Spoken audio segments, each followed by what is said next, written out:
Let's my happy shisha.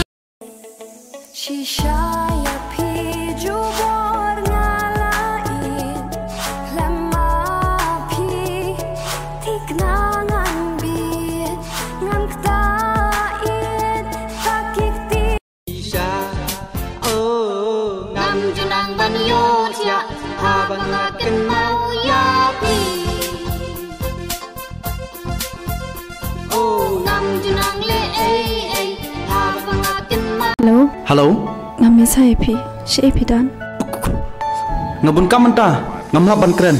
Safun sibit mau. Keren em yang atang Jepang. Kami sepalat deh pi.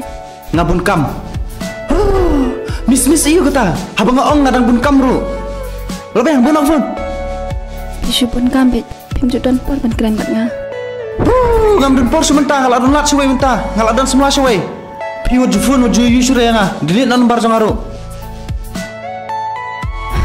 Aduk kat ni mau pilih nga. Pim jud perkara aduk kat nongai je pi. Ngai pelate pi. It. Ngam tip kita juga pi. Babiang. Burak.